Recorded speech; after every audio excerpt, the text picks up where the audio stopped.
Shalom warga kerajaan, saya melanjutkan apa yang saya sampaikan minggu yang lalu. Minggu yang lalu saya sampaikan demi nama Tuhan Yesus, satu roh jahat yang membuat seorang wanita muda jadi juru tenung, saudaraku. Dan ahli untuk memberikan nubuatan palsu ramalan, saudara. Dan dia punya bos, dia punya penguasa-penguasa di belakangnya. Dan Paulus dan Silas dilemparkan dalam penjara dan dimasukkan dalam pasungan. Dibelenggu kaki mereka, leher mereka, tangan mereka. Tetapi ini sangat menarik, kira-kira tengah malam. Tengah malam mungkin saudara alami kesulitan dan aniaya yang paling hebat saudara alami. Tapi Paulus dan Silas berdoa dan menyanyikan pujian kepada Allah. Dan orang hukuman lain mendengarkan mereka. Jadi mereka tidak berbisik. Mereka menyerukan pujian kepada Sang Raja, kepada Yesus Kristus Tuhan. Dan apa yang terjadi luar biasa. Mereka ini sudah dipenuhi dengan Roh Kudus, itu dinamis. Tetapi ketika mereka naikkan pujian, saudara, mezbah itu menerima yaitu persembahan tubuh kita, tetapi juga sacrifice of praise. Dalam Ibrani 13, marilah kita yaitu menaikkan korban pujian kepada Tuhan. Inilah korban pujian. Kamu digebukin tanpa salah, kemudian seenaknya tanpa diadili masukkan penjara. Tapi jangan lupa, sumber otoritas mereka adalah kerajaan sorga.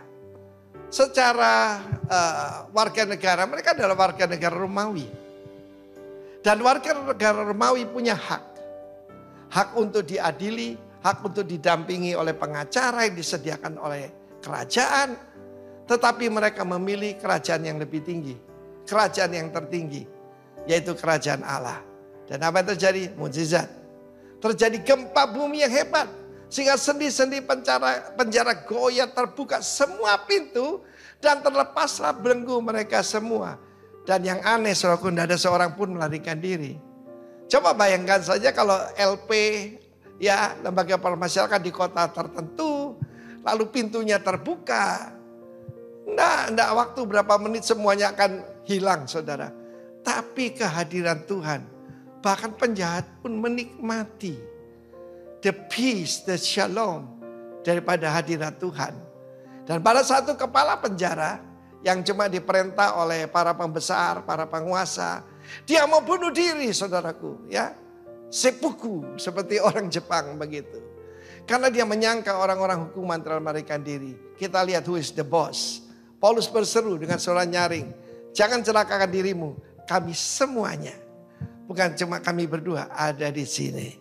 Kita lihat kepala penjara itu sekarang Paulus, Lalu kemudian dia bilang, bagaimana aku mendapat selamat? Dia mencoba untuk suit the healing daripada tubuhnya Paulus dan Silas, saudaraku. Dan tanya, bagaimana supaya aku selamat? Believe in the Lord Jesus Christ. Engkau dan semua yang ada di rumahmu. Buat semua saudara yang keluargamu belum semuanya diselamatkan. Ada janji Tuhan yang luar biasa. Pada saat itu, saudaraku, ketika mereka dikeluarkan, para pembesar berkata, lepaskan mereka. Karena apa, saudaraku? Pada saat itu mereka berkata, saya nanya sendiri. Kami ini warga negara Rom. Sekarang dia harus tahu haknya. Saudaraku, yang bisa mengeluarkan dan menghancurkan kuasa kegelapan adalah kerajaan sorga. Tetapi sebagai warga negara, kalau kita warga negara Indonesia harus tahu hak-haknya kita. Dan pada saat itu semua pejabat pembesar itu ketakutan luar biasa. Sebab saudaraku, ternyata mereka adalah warga negara Romawi. Firman Allah berkata dua orang mewakili suatu kerajaan. Maka rajanya ada di tengah-tengah mereka. Artinya di backup oleh seluruh kekuatan hukum yang berlaku di negara itu. Saya mau beritahu kepada saudara, sumber otoritas mereka pakai dua-duanya. Tetapi tentu saja yang tertinggi, lebih tinggi dari kerajaan Romawi. Romawi mencoba menghancurkan kekristenan, tapi mereka gagal. Karena ada kerajaan yang lebih tinggi. Jangan takut dengan aniaya, teruslah memberitakan Injil.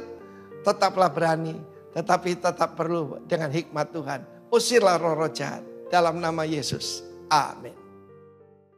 Haleluya. Puji nama Tuhan. Shalom Bapak Ibu Saudara. Sekali lagi shalom. Selamat pagi, selamat kita kembali bertemu di dalam rumah Tuhan. Seminggu sudah berlalu, waktu sangat cepat.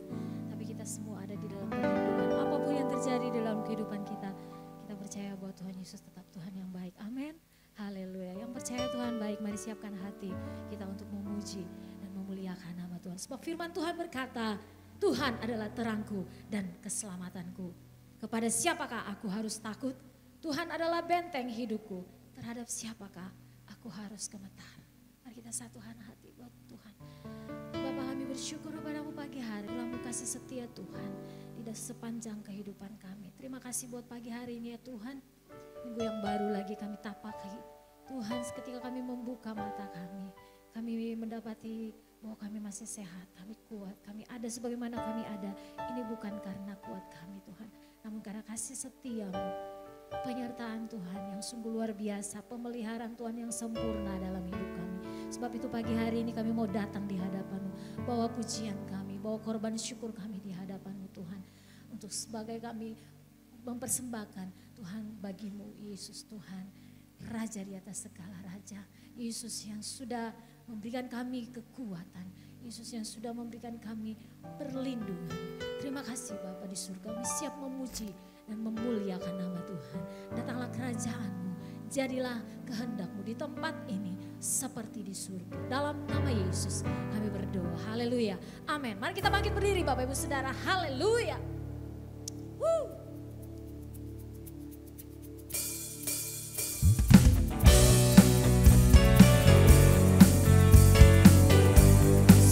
Bagai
menjadi hasratku, menyanyikan pujian bagimu.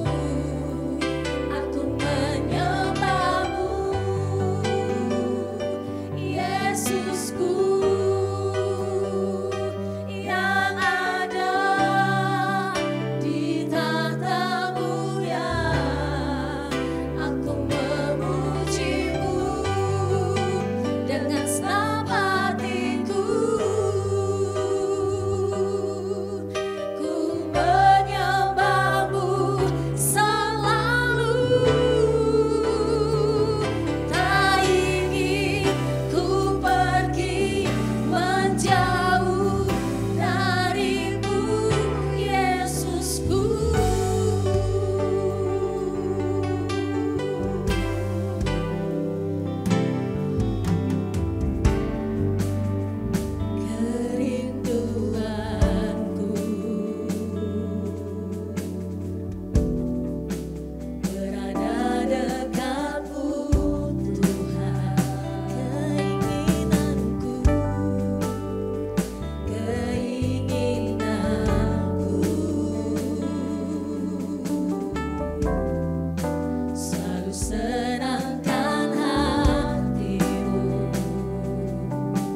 Kami berterima kasih Tuhan untuk hadirat-Mu, untuk kebaikan-Mu. Kau selalu ada dengan kami. Kami memuji Engkau, Engkau Tuhan yang besar, Engkau Tuhan yang ajaib. Jiwa kami memuliakan Engkau. Pagi ini kami berdoa supaya Tuhan berbicara pada kami oleh firman-Mu. Kami berdoa firman yang hidup, firman yang berkuasa, firman yang kuat, yang lebih tajam dari pedang bermata dua manapun dilepaskan di tengah-tengah kami. Sementara firman disampaikan, sembuhkan yang sakit, kuat yang lemah, tapi lebih daripada itu biar kami mengenal pribadi-Mu, kami mengenal jalan-jalan-Mu, kami mengenal apa yang menjadi maksud-Mu dalam kehidupan kami Tuhan, apa yang menjadi tujuan-Mu bagi kami. Bicara pada kami Tuhan, bantu hamba-Mu untuk mengkomunikasikan firman-Mu dengan bahasa yang dapat dimengerti, biar kami semua diberkati oleh firman Tuhan. Bagi Tuhan semua kemuliaan, kekal sampai selama-lamanya. Haleluya, amin. Silakan saudara duduk. Shalom saudara-saudara. Apa kabar? Saudara harusnya berbahagia hari ini, puji Tuhan. Haleluya. Saya mau berterima kasih buat saudara-saudara yang sudah mendukung semua, mendukung keluarga saya selama penghiburan dan pemakaman adik saya. Thank you so much. Hal yang luar biasa. Terima kasih buat supportnya. Tuhan Yesus memberkati. Nah, kita sekarang sampai pada minggu keempat dari bulan Mei. Ini minggu keempat dari bulan Mei. Dan tema kita yang besar itu adalah authorized to influence. Kita diberi kuasa untuk memberi pengaruh. Secara khusus minggu yang keempat ini berbicara tentang penata layanan otoritas itu. Bagaimana kita menata layanan itu apa itu? Bagaimana kita mengelola dengan baik otoritas yang Tuhan berikan. Mungkin kalau bahasa sekarang ini adalah management of authority. Bagaimana kita memanage otoritas kita supaya kita bisa menjadi lebih efektif dalam apa yang Tuhan inginkan dalam kehidupan kita. Nah, kita mesti paham secara khusus untuk minggu ini. Kita sudah tahu bedanya otoritas dan bedanya kuasa. Tapi kita banyak lebih bahas ini adalah tentang otoritas. Bahwa otoritas itu tidak dimiliki. Dia itu cuma dipercayakan. Sudah tahu bahwa authority only given, not owned. Saudara tidak memilikinya. Saya tidak punya otoritas yang saya miliki. Itu hanya dipercayakan kepada saya. Itu hanya apa? Diberikan kepada saya. Kita mesti paham hal tersebut. Siapapun kita menerima otoritas dari Tuhan. Dan otoritas ini adalah supaya kita dapat menjalankan semua yang Tuhan taruh dalam kehidupan kita. Supaya dunia diberkati, supaya orang di sekitar kita mengalami Tuhan yang diam di dalam kehidupan kita. Nah, mari kita akan baca beberapa ayat Alkitab tentunya. Saya mau kita membaca di dalam kitab Injil Matius pasalnya yang ke-21, ayatnya yang ke-33 dan seterusnya. Matius pasalnya yang ke-21, ayatnya yang ke-33. Dan tentu ayat yang lain adalah Matius 25 ayat 14 dan seterusnya. Nah, coba kita mulai dulu dengan Matius 21 ayatnya yang ke-33. Nah, mungkin sudah bertanya, kenapa Tuhan Yesus memberikan perumpamaan yang berturut-turut di sini? Ini kalau sudah baca pasal 21 penuh dengan perumpamaan. Kalau sudah baca, dia lagi masuk ke Yerusalem, sampai di Yerusalem, dia kemudian menceritakan beberapa perumpamaan. Sudah boleh lihat scroll ke atas, sudah akan menemukan bahwa perumpamaan-perumpamaan ini semuanya berurusan tentang Tuhan percaya kepada bangsa Israel. Bahwa Tuhan mempercayai bangsa Israel, betul ya? Tuhan mempercayai bangsa Israel. Di banyak ayat, di banyak gambaran, Alkitab bilang bangsa Israel itu seperti anak bayi yang tidak berdaya. Tuhan ambil, kemudian Tuhan beri kuasa, Tuhan beri kemampuan, sampai mereka bisa jadi bangsa yang besar. Itu sudah bisa baca di kitab Yeremia 31, ataupun sudah bisa baca di beberapa ayat di kitab Yehezkel dan kitab Yesaya, di mana digambarkan bahwa sebenarnya gini, Israel itu sudah berdaya. Israel itu, kalau pakai bahasa ini, awalnya Israel itu budak. As a nation, they are all slavery. Mereka ada dalam perbudakan. Mereka nggak punya apa-apa. Tapi Tuhan ambil mereka. Kemudian Tuhan memberikan kepada mereka apa? Otoritas. Otoritas untuk menjadi saksi Tuhan. Dan memang tentu untuk menerima otoritas tersebut bangsa Israel melewati pembentukan dan pembentukan yang banyak. Nah, tapi ini yang kita perlu paham tentang Tuhan kita. Yang pertama adalah Tuhan percaya pada manusia. Halo? Makanya dia berikan otoritasnya pada saudara. Ada pengajaran yang berkata bahwa Tuhan tidak percaya manusia. Oh enggak, Tuhan kita percaya pada manusia, makanya Tuhan mempercayakan kepada manusia banyak hal. Dia mempercayakan kepada manusia bumi ini. Dia percayakan kepada manusia sistemnya. Dia percayakan kepada manusia otoritas dan kuasa untuk menjalankan sistem tersebut. Jadi Tuhan pada dasarnya percaya pada manusia, betul ya? Amin. Nah, so kita baca ayatnya sekarang dan kita akan lihat apa yang Tuhan mau bicara buat kita. Dengarkanlah suatu perumpamaan yang lain. Adalah seorang tuan tanah membuka kebun anggur dan menanam pagar sekelilingnya. Ia menggali lubang tempat memeras anggur dan mendirikan menara jaga di dalam kebun itu. Kemudian ia menyewakan kebun itu kepada penggarap-penggarap lalu berangkat ke negeri lain. Ayat 34, ketika hampir tiba musim petik, ia menyuruh hamba-hambanya kepada penggarap-penggarap itu untuk menerima hasil yang menjadi bagiannya. Ayat 35, tapi penggarap-penggarap itu menangkap hamba-hambanya itu. Mereka memukul yang seorang, membunuh yang lain dan melempari yang lain pula dengan batu. 36, kemudian Tuhan itu menyuruh pula hamba-hamba yang lain. Lebih banyak daripada yang semula, tapi mereka pun diperlakukan sama seperti kawan-kawan mereka. 37, akhirnya ia menyuruh anaknya kepada mereka. Katanya, anakku akan mereka segani. 38, tapi ketika penggarap-penggarap itu melihat anaknya, mereka berkata seorang kepada yang lain, ia adalah ahli waris.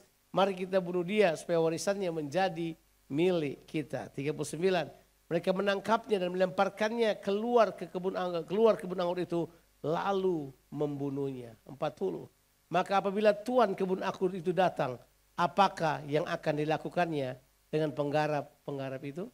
41, kata mereka, ia akan membinasakan orang-orang jahat itu dan kebun anggurnya, dan akan disewakan kepada penggarap-penggarap lain yang akan menyerahkan hasil kepadanya pada waktunya. 42, kata Yesus kepada mereka, belum pernahkah kamu baca dalam kitab suci, batu yang dibuang oleh tukang-tukang bangunan telah menjadi batu penjuru? Hal itu terjadi dari pihak Tuhan, suatu perbuatan ajaib di mata kita. 43, ini yang penting. 43, sebab itu aku berkata kepadamu, kerajaan Allah akan diambil daripadamu dan akan diberikan kepada suatu bangsa yang akan menghasilkan buah kerajaan itu. Stop sampai di situ aja. Saya sarankan saudara baca secara menyeluruh. Apakah yang Tuhan percayakan kepada bangsa Israel? Menurut ayat ini, Tuhan mempercayakan kerajaannya kepada bangsa Israel. Amin. Tuhan mempercayakan pemerintahannya. Tuhan mempercayakan otoritasnya kepada bangsa Israel. Sayangnya bangsa Israel tidak menjalankan tanggung jawabnya tersebut. Kalau saya pakai bahasa adalah they mismanage their authority. Mereka salah menggunakan otoritas mereka.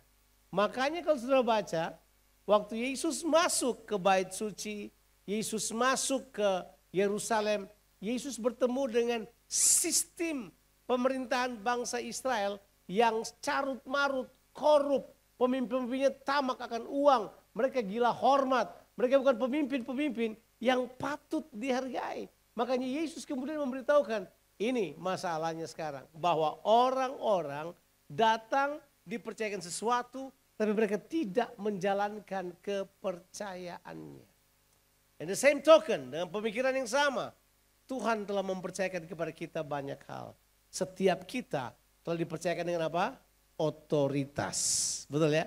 Kepada kita telah dipercayakan dengan apa? Otoritas. Sama dengan bangsa Israel. Bangsa Israel menjalankan otoritas Allah. Mereka pergi berperang, mereka selalu menang. Dalam kemenangan mereka, mereka diberkati oleh Tuhan.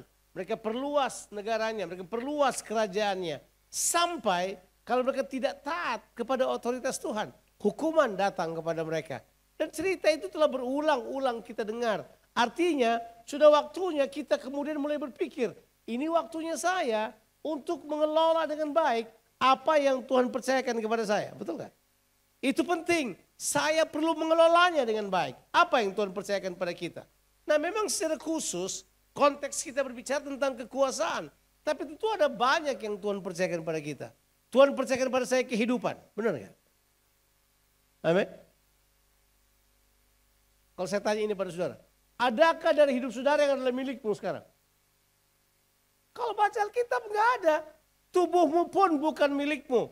Paulus berkata tubuhmu telah dibeli, harganya lunas dibayar. Makanya tubuh kita harus kita pakai untuk apa? Kemuliaan Allah. Manage your body. Coba pelihara, jaga, rawat, dipakai untuk kegunaan kemuliaan Tuhan. Kita enggak boleh bercanda berkata, saya mau hidup mau saya aja. Enggak bisa. Karena seluruh manusia, kita manusia, semua manusia dipercayakan hidup oleh Tuhan. Saudara dan saya dipercayakan untuk ada pada saat kita, di momen kita ini, di tempat kita berada, di kota kita berada, di jemaat yang kita miliki dan semuanya, itu semuanya kepercayaan Tuhan. Itu jelas. Kita mesti tahu hal tersebut. Bahwa itu dipercayakan kepada kita. Sama dengan cerita yang kita baca ini. Seorang tua, nah ini saya baca di Alkitab, tema ini berulang kali. Tuhan tidak pernah percayakan sesuatu yang separuh-separuh. Tuhan itu kalau mau percaya sesuatu, semuanya udah siap. Misalnya dia mau percayakan tanahnya dia tuan tanah. Apa yang dia buat? Dia pagari dulu tanahnya. Apa yang dia buat? Dia gali lubang dulu di tanah, sudah itu mempersiapkan. Kalau mereka harus melakukan banyak hal, pemerasan anggur kah, apakah, dia dirikan menara jaga. Dia mempersiapkan semuanya. Siapa yang tahu bahwa Tuhan telah mempersiapkan semua yang baik untuk kita. Itu kepercayaan. Sayangnya kita tidak menjaganya dengan baik. Kita terlalu, ini bahasa Inggrisnya bilang take it for granted. Kita apa itu? Menyia-nyiakannya. Kita menganggap remeh pemberian Tuhan. Kita menganggapnya begitu aja. Beberapa orang mempermainkan karunia yang ada pada dirinya. Beberapa orang bahkan tidak peduli karunia yang Tuhan berikan buat mereka. Mereka bahkan tidak perlu tahu, maka tidak mau tahu tentang apa yang Tuhan percayakan pada mereka. Ini adalah sikap-sikap manusia yang betul-betul berbahaya. Why? Karena mereka membawa diri mereka pada posisi yang gak bagus. Karena ini masalahnya. Tuhan yang memberi dengan limpah itu. Yang dibilang Tuhan yang memberi tanpa membangkit-bangkit. Satu saat dia akan meminta pertanggungan jawab dari kita. Itu jelas. Kalau di ayat yang kita baca tadi, coba naik ke atas mungkin ayat 35 dan ayat yang 36. Dibilang ketika tiba musim memetik, ketika tiba musim buah, penjaga kebun harus dijari. Coba. 34 harusnya coba kita 34. Ketika hampir tiba musim petik. So this is a harvest time. Ini waktu penuaian. Dia kirim orang dong. Dia bilang, hey, tanya pada mereka, mana buahnya? Hey, mana buahnya? It's a normal thing. Dia udah kasih fasilitas, dia sudah kasih tanah, dia sudah kasih semuanya. Sekarang dia tanya, hello, mana? Mana? Kekristenan adalah hidup yang penuh dengan akuntabilitas. Jangan dianggap remeh. Kalau kita tidak tangkap hal ini, kita tidak akan pernah bertumbuh. Yakin saya. Orang Kristen tidak menangkap prinsip ini, mereka tidak akan pernah bertumbuh sedikit pun dalam kehidupan mereka. Mereka hanya hidup untuk dirinya, cuek, acuh, tak acuh, hidup menurut apa yang mereka mau. Dan tidak pernah mengindahkan apa yang Tuhan berikan kepada mereka. Tapi ini prinsipnya. Tuhan selalu mengharapkan apa? Akuntabilitas. Dia mengharapkan hidup yang bertanggung jawab terhadap apa yang dia berikan. Bagaimana saudara? Mau gak saudara cek dulu. Apa yang Tuhan sudah berikan pada saudara? Saudara pakai dengan tepatkah? Saya bisa kasih contoh sih. Misalnya kalau sudah pindah misalnya ke pasal 25, itu pasal 25 itu kan kisah apa yang Tuhan percayakan pada kita.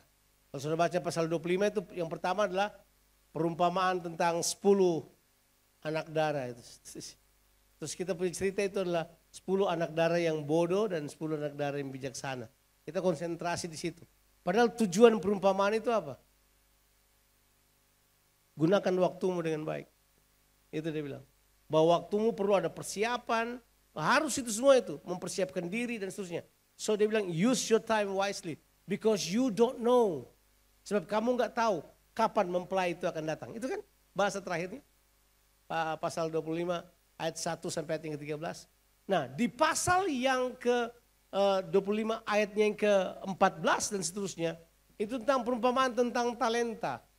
Itu kita anggap cuma uang yang dipercayakan pada kita. Tapi itu lebih daripada uang. Itu talenta kata yang dipakai.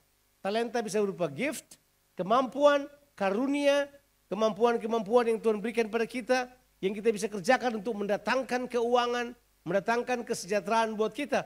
Tuhan percayakan pada kita. Dan ditulis dengan jelas di pasal itu. Tuhannya akan datang dan mengadakan perhitungan dengan hamba-hambanya. Coba kita lihat ayat tersebut. Di dalam pasalnya yang ke-24 Matius ayatnya yang ke-19. Itu jelas kata itu muncul. Coba kita lihat. Dan saya mau beritahu pada saudara lagi apa yang Tuhan percayakan pada kita yang kita suka nganggap itu bukan kepercayaan Tuhan. Ya, 19 coba. Nah, coba kita baca ayat ini. 1, 2, 3. Lama sesudah itu pulanglah Tuhan hamba-hamba itu. Lalu apa? Lalu mengadakan perhitungan. Settle account itu bahasa yang dipakai. Kalau seorang accountant. Dia kemudian melakukan perhitungan dengan hamba-hambanya. Dia bilang, hey coba kita berhitung dulu. Kamu punya ini, kamu bikin apa dengan apa yang kamu miliki? Kamu punya 2, 5, 1 talenta. What do you do with that? Kamu bikin apa dengan hal tersebut? Kamu makan ke dia, kamu bikin apakah? Tapi Tuhan mengadakan perhitungan dengan mereka. Jangan lupa Tuhan mengadakan perhitungan. Jadi akan ada waktunya Tuhan akan mengadakan perhitungan dengan kita. Enggak ya? Oh enggak, semuanya kasih karunia Kak Jo. Enggak, untuk karunia enggak. Ada perhitungan-perhitungan yang Tuhan akan bawa untuk kita, ada. Itu tulis di Alkitab. Kita harus paham bahwa kalau Tuhan nanti datang, dia akan mengadakan perhitungan dengan mereka. Sama dengan kisah yang kita baca tadi. Bahwa di kisah yang kita baca tadi, setelah yang punya tuan tanah itu tahu bahwa musim memetik udah tiba, dia kirim orang untuk mengadakan perhitungan sama mereka. Kira-kira nanya, hey ini kebun yang kamu pakai ini ada buahnya enggak? Ada hasilnya enggak? Tapi ini yang saya pelajari. Kita manusia memang mirip orang-orang ini. Tidak tahu berterima kasih. Tidak tahu menghargai pemberian. Tidak tahu menghargai apa yang Tuhan berikan buat mereka. Mereka marah men. Mereka usir orang-orang yang datang pada mereka. Padahal orang-orang yang datang pada mereka atas nama tuan tanah itu. They're an authorized person. Datang untuk beritahu, bertobatlah ya kan. Coba kamu bereskan dulu kehidupanmu. Coba kamu atur baik-baik waktumu. Coba kamu atur baik-baik kehidupanmu. Atur baik-baik karuniamu. Bagaimana kamu berhubungan dengan orang lain. Coba gunakan dengan baik hal tersebut. Alkitab bilang kalau saudara baca di pasalnya yang ke-21 tadi. Ayatnya yang ke-35 dan seterusnya. Pertama diusir, ada yang dipukul. Ada yang dianiaya, ada yang dilempar dengan batu. Dia kirim lagi gelombang yang kedua. Yang lebih banyak jumlahnya. Nah, coba saya 36. Ya, menyuruh hamba-hamba yang lain. Yang lebih banyak dari yang semula. Tapi mereka pun diperlakukan sama dengan kawan-kawan mereka. Bilang dulu, Tuhan selalu kasih kesempatan. Tapi kita manusia kadang-kadang tidak gunakan kesempatan. I've learned, saya telah belajar. Saya telah belajar untuk selalu memberi kesempatan dalam otoritas. Ya, sudah saya belajar banyak. Ada orang-orang yang melayani bersama-sama, yang saya tahu orang bisa buat salah, saya pun bisa buat salah, siapapun bisa buat salah. Dan ketika kesalahan ada, sama seperti Tuhan, dia selalu kasih kesempatan. Tuhan tidak pernah bercanda. Sampai orang tidak bisa berkata gini, enggak, saya tidak pernah dapat kesempatan. Enggak, ada begitu banyak kesempatan. Orang-orang yang bolak-balik memperingati kita, orang-orang yang datang menegur kita, teman-teman dekat kita, mungkin hamba Tuhan yang ada di atas kita yang Tuhan taruh, menegur kita, menasehati kita, tapi kita tepis, kita tolak semuanya, kita anggap tidak penting. Ya, akhirnya Alkitab berkata, ya, ini selebihnya kan sudah nubuatan mesianis dalam perumpamaan. Tuannya bilang gini, kalau gitu aku kirim anakku aja. Sebab kalau anakku datang mungkin mereka takut otoritasnya. Karena dia punya wewenang katanya. Ya, coba ayat yang berikutnya. Ayat 37 dan 38 sih, di dua ayat itu. Ia menyuruh anaknya, anakku akan mereka apa? Segani. I've learned a lot tentang kata menyegani ini. Bilang dulu segani. Kalau saudara masih segan orang, itu saudara masih normal. Urat saraf lu masih bagus. Kalau saudara nggak segan orang, either you gila, udah nggak ada saraf lagi di kepala saudara, atau mungkin saudara sudah tidak punya empati sama sekali. Sebab segan dan rasa hormat itu normal buat manusia. Itu diberi untuk membangun hubungan, itu diberi untuk kemudian memperluas wawasan, itu diberi untuk kita bisa punya jangkauan orang-orang yang lebih banyak. Itu semua perlu itu. Respect itu penting, kata segan itu penting. Dan memang biasanya segan itu datang karena orang hidup benar. Bajingan pun kalau ketemu orang yang hidupnya benar dan kudus, mereka bakal segan. Saudara mau tahu ayatnya? Siapa tahu saudara mau cari mana ayatnya? Saya kasih tahu ayatnya. Oke, kita baca dalam Markus pasal yang ke-6.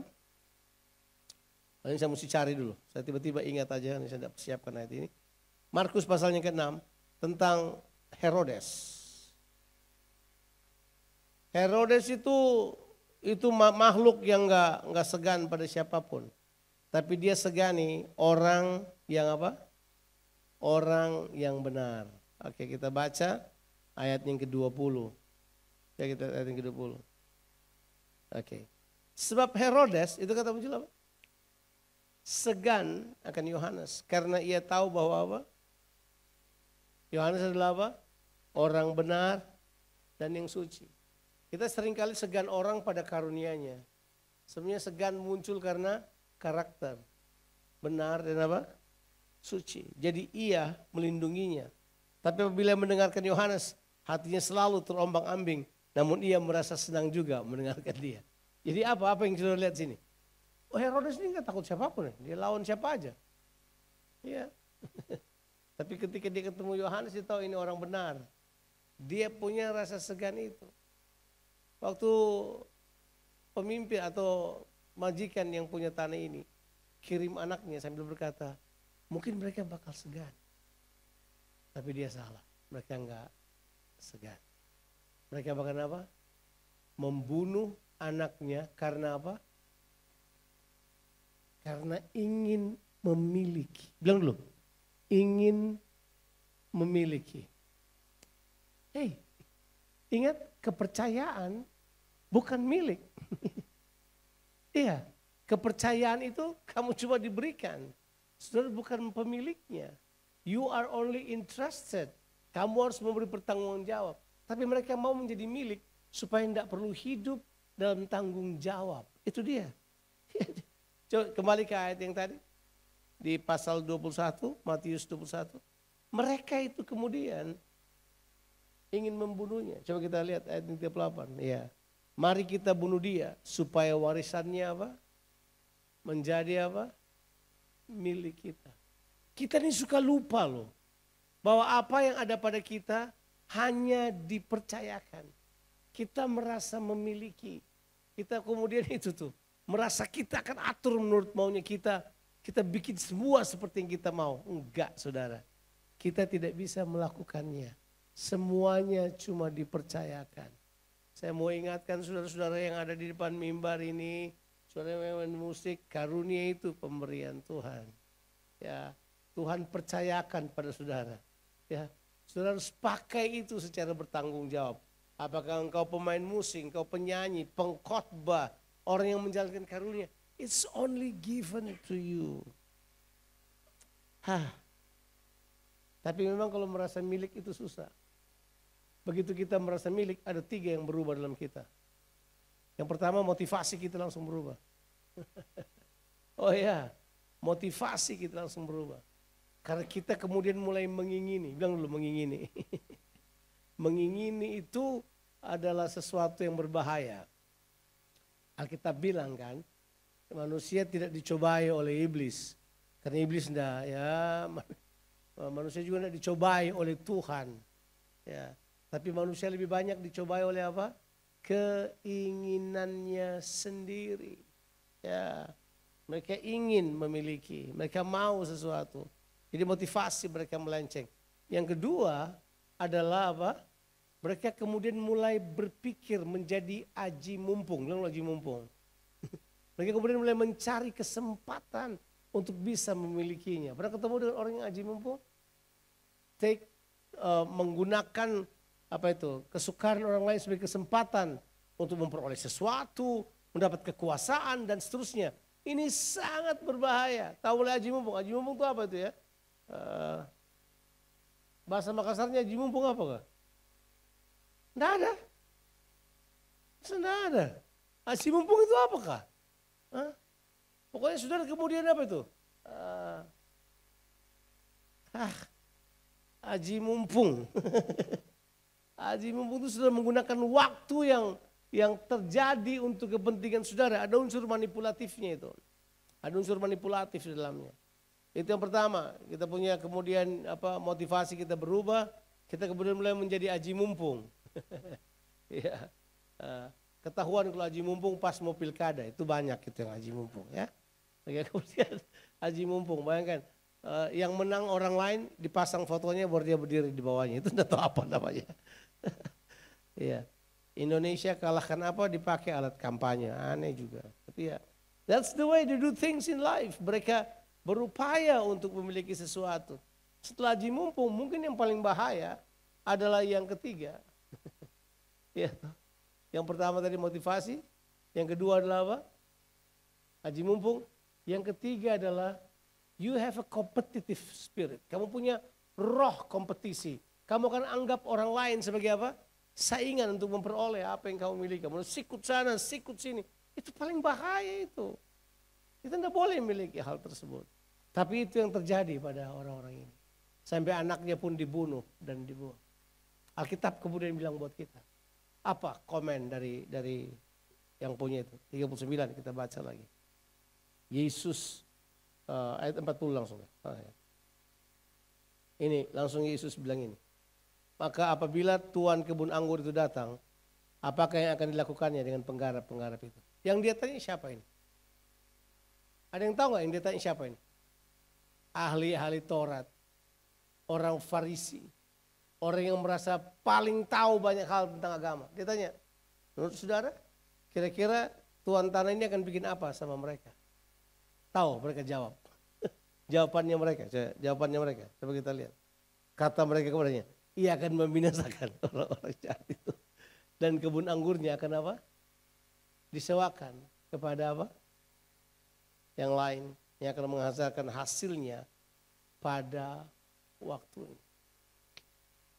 Mereka jawab persis. Kira-kira Yesus berkata, itu kamu. Kira-kira begitulah bahasanya. Yesus suka kan? Ya, tapi dia tidak mau menghakimi secara langsung. 42 coba kita lihat. Kata Yesus, belum pernahkah kamu baca tentang kitab suci? Batu yang dibuang oleh tukang-tukang bangunan telah menjadi apa? Batu penjuru. Hal itu telah terjadi dari pihak Tuhan, suatu perbuatan ajaib di mata kita. Pernah baca konteksnya ayat ini enggak? Ini kan tentu nubuatan dari perjanjian lama. Kata yang lain adalah, siapa yang tersandung pada batu itu, dia adalah batu penjuru, dia akan menjadi apa? Batu sandungan bagi orang yang tidak taat. Bayangkan aja. Tentu di konteks lain, saya tidak punya, maksud saya cuma kasih tahu aja itu. Saya tidak mau bahas itu karena akan panjang. Jadi dia bilang di sini bahwa hey, kamu itu sekarang menjadi tersandung sendiri dengan cara hidupmu yang tidak mengelola pemberian Tuhan. Kamu tersandung sendiri dengan gaya hidupmu yang tidak mengelola pemberian Tuhan. Kemudian makanya dia berkata ayat 43. This is the scary thing. Sebab itu aku berkata kepadamu, kerajaan Allah diambil daripadamu. Stop dulu sebentar. I want you to think. Saya mau suruh berpikir keras. Yesus tuh mengajar kerajaan Allah loh terus. Di bangsa Israel. Dan bangsa Israel tahu persis bahwa mereka adalah orang-orang yang disebut sebagai pembawa kerajaan Allah. Mereka juga tahu bahwa waktu menerima kerajaan Allah ini bukan karena mereka layak, bukan, mereka budak kok. Kalau sudah baca sejarah bangsa Israel ya, waktu mereka sampai, mereka budak nggak tahu hukum. Mereka sampai di kaki gunung Sinai itu, di gunung itu kemudian Tuhan memberi hukum pada mereka. Mereka berubah dari budak menjadi warga kerajaan. Tahu hukum, ada hukum dalam kehidupan mereka. Mereka tahu itu. Tapi Tuhan berkata, sekarang enggak lagi. Kerajaan Allah akan apa? Diambil daripadamu. Can I tell you something? Boleh saya beritahu pada saudara sesuatu hal yang mungkin pengkhotbah tidak suka cerita pada saudara. Pemerintahan Tuhan dalam kehidupan saudara itu anugerah sebenarnya buat saudara. Karena Tuhan mau memerintah kehidupan saudara. Tapi kalau saudara tidak mau diperintah oleh Tuhan, tebak. Kalau Tuhan berkata ini, oke, saya tidak mau memerintah kamu. Maksudnya dia berkata ini, kamu atur jalan hidupmu sendiri. Kamu buat sendiri apa yang kamu mau. Ikuti keinginanmu. Tahu apa namanya itu? Itu yang namanya murka, Pak. Orang kira murka Tuhan marah-marah kirim api. Enggak. Murka Tuhan tuh gini. Tuhan serahkan kita pada keinginan kita. Dia angkat tangan sambil berkata, you do whatever you want. Go for it. Buat aja apa yang kamu mau. Karena kamu bakal binasa anyway dengan keinginanmu sendiri. Sudah pasti. Itu yang saya maksudkan. Bahwa dia berkata ini, kerajaan Allah diambil daripadamu. Dan diberikan kepada satu bangsa. Yang akan menghasilkan buah kerajaan itu. Siapa bangsa itu? Gereja. Kamulah bangsa yang terpilih. Imamat yang rajani. Bangsa yang kudus. Kata yang sama ditulis di dalam kitab Keluaran 19. Waktu Tuhan pertama berikan hukum Taurat kepada bangsa Israel. Mereka menjadi bangsa yang terpilih. Umat kepunyaan Allah. Bangsa yang kudus. Mereka menjadi imam bagi Tuhan. Sama persis. Petrus bilang, kamu bangsa yang terpilih. Siapa sekarang? Gereja. Kita dikasih kepercayaan itu. Wow. Oke, saya selesai dengan katakan ini pada saudara. Bagaimana kita mengembangkan ini semuanya dalam kehidupan kita? Yang pertama, hargai pemberian Tuhan. Hargai pemberian Tuhan. Yang kedua, jalankan pemberian Tuhan. Artinya apa? Layani orang lain dengan apa yang kau miliki. Prinsip otoritas adalah ini. Melayani. You only have authority as far as you can serve other people. Saudara hanya punya otoritas sejauh saudara melayani orang lain. Saudara tidak melayani, otoritasmu tinggal seperti itu. Kalau saudara melayani, saudara menjalankan karuniamu, kobarkan karunia-karunia dalam diri saudara, menjalankannya, melakukannya, saudara pasti akan bertumbuh di dalam otoritas. Itu sudah pasti. Orang akan percaya pada saudara, Tuhan akan percaya pada saudara. Kalau orang melayani, mereka akan menjadi orang kepercayaan. Bahasa kita, pemimpin. Pemimpin sama dengan pelayan. Barang siapa menjadi pemimpin, dia harus menjadi hamba bagi semuanya. Barang siapa menjadi terkemuka, dia harus ada yang paling bawah. Yesus katakan hal tersebut. Berarti kita harus mengembangkan kata itu. Pakai semua kemampuan kita untuk melayani kepentingan kerajaan Allah. Melayani orang lain yang ada di sekitar kita. Gunakan itu. That's the way you manage. So tidak melayani hitung-hitungan. Sudah mulai punya motivasi yang salah. Merasa memiliki karunianya. Itu bahaya semuanya. Orang begitu memilikinya. Cenderung mereka akan jual beli apa yang mereka miliki. Sebab mereka pikir karunianya adalah untuk uang, untuk semuanya. Enggak.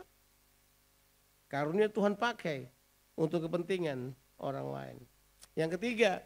Yang harus kita miliki adalah gini. Hati yang available. Hati yang tersedia. Kalau ada kesempatan, ambil kesempatan. Jangan bercanda dengan kesempatan yang Tuhan berikan buat kita. Saya selesai. Tuhan Yesus memberkati.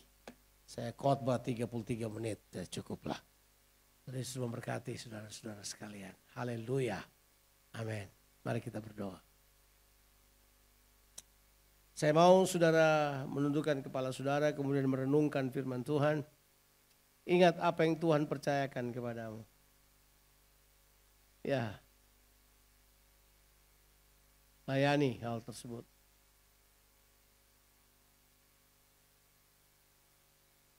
Bapa, hamba-Mu berdoa.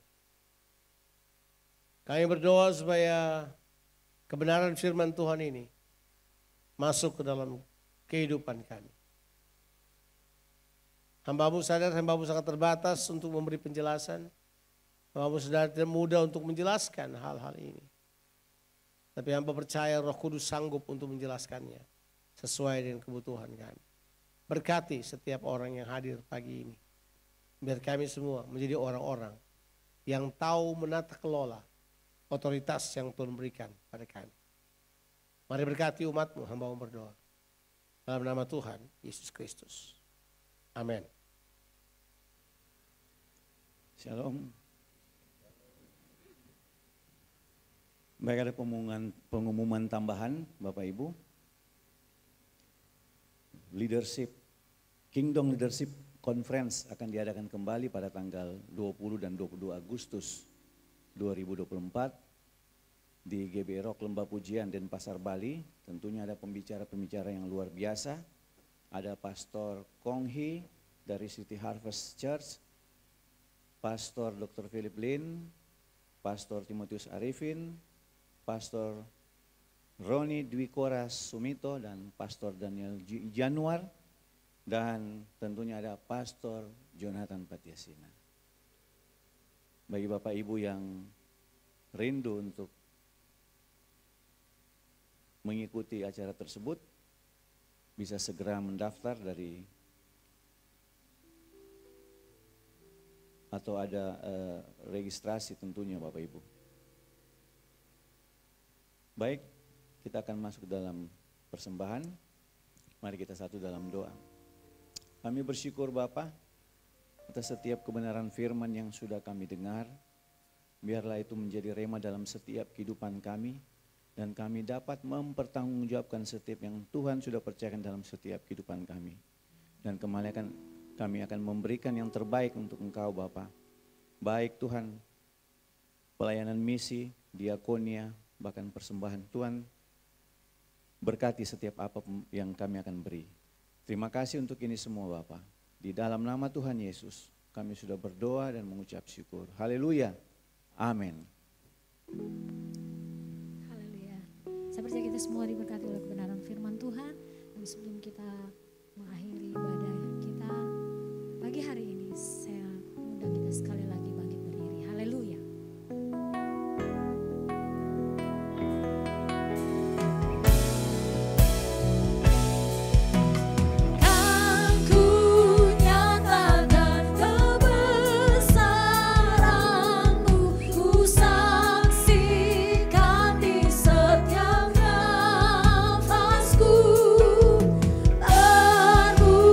Perbuatanmu ajaib.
Berbahagialah kamu, rukunlah kamu, bersukacitalah kamu dan ketahuilah bahwa Tuhan selalu baik.